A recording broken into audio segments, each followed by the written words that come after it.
So goals are great, but I like the idea of having missions. So I've put together a system called My Missions, which is a pretty creative name. But essentially it's about giving myself a continuous sense of direction without the pressure or disappointment that sometimes comes with standard goals. And this system is broken into 4 areas. So there's hopes and wins, there's daily habits, there's infinite goals, and there is yearly themes. So I've got the whole system laid out here, and I'm basically just going to run through it and explain how each part works. So the hopes and wins section is an area for you to think and plan your future, and also a place to log and keep track of things you've already done. So we've got the My Ideal Future note, which is basically a paragraph, a long paragraph of how I would like my future to pan out. You're not going to achieve everything on this list, but it's still a great way to give you a sense of direction. Then I've got my might do list, which you call it a might do list because the chances of someone achieving everything on their bucket list is pretty low. And then we've got my reverse bucket list. So instead of putting down a list of all the things you want to do, you put down a list of the things you've already done. Literally start from when you were born and just go through your whole life, and anything that seems worthwhile putting down, put it down. So small things you've done as a kid or in primary school, secondary, and don't be like too specific. It doesn't need to be like bucket list items that you've done. Just small wins, small achievements, even like habits that you've formed over the years.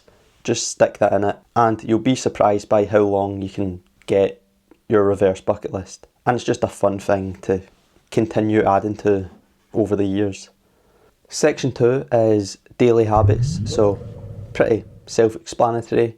Pick a handful of things you would like to be doing on a regular basis, and mine are currently meditating, working out, reading and journaling, and I would recommend trying to keep your selection of habits below 5. So those are my 4 core habits, but I've also gave myself a habit called extras, which is a list of a few things I would like to be doing instead of staring at a screen. You know, if we're being honest, everyone's addicted to their phones. I see it this way. I'm gaining more lifetime by not staring at a screen. There's literally zero difference in my mental state and overall life experience on the days where I spend 6 hours on my phone compared to the days I spend 2 hours.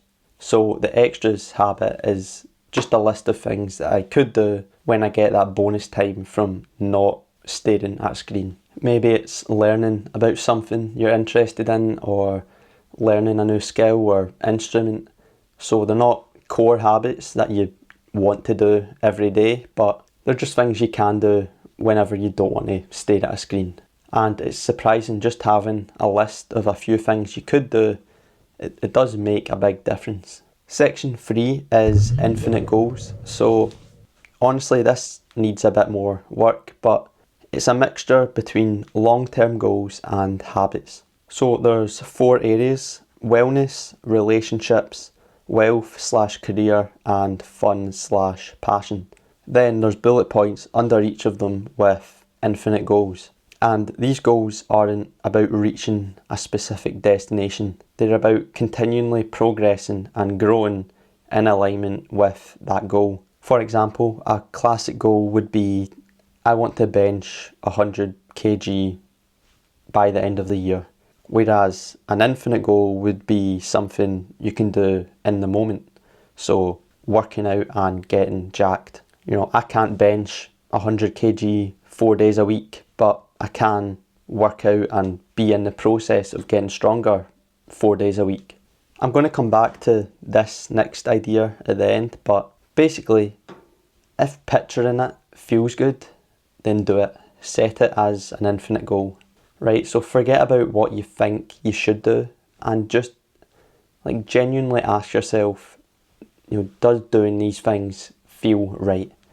Like, does getting a better body, or getting more social, or working in X career, or learning X skill feel right to you? Like, when you picture yourself doing that in your head, does it feel right? The final section is a yearly theme. So this is honestly a new thing to me, and I've not actually went a full year with a theme before. And a theme is basically a replacement for your classic New Year's resolutions. Instead of saying, I want to spend X amount of hours with family this year, or make X amount of friends by X date, you would give yourself the yearly theme of connection or relationships. Then, as long as you make decisions throughout the year that are relationship based, you've achieved that yearly theme. So you pick a word or memorable phrase and then keep it at the front of your mind throughout the full year and make decisions based on it. It's also important to keep that word or phrase fairly broad, because shit happens and your interests will probably change. And even though it's only a year, that's still a long time. Who knows what you're going to be doing, or what you're going to want to be doing 3, 4, 5 months in the future. And setting New Year's resolutions that are very specific can sometimes feel like setting yourself up for failure.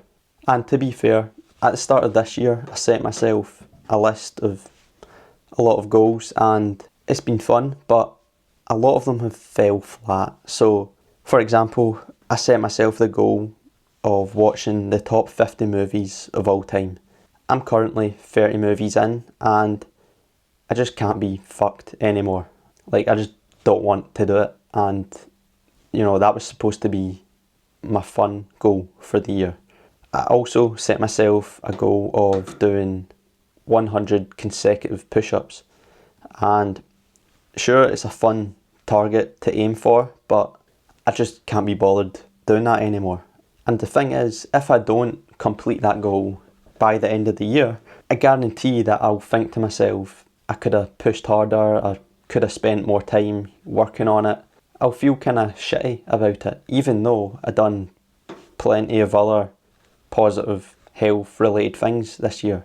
And this one goal that I randomly set myself at the start of the year will probably take away some of the satisfaction from doing all those things. Now, I'm not against the whole SMART goal system. I'm just against the idea of tying your sense of accomplishment to those rigid goals.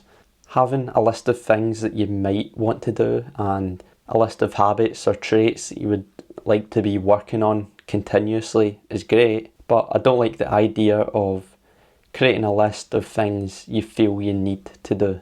It's kind of like taking on debt. You're constraining your future choices in a way that your future self just won't appreciate.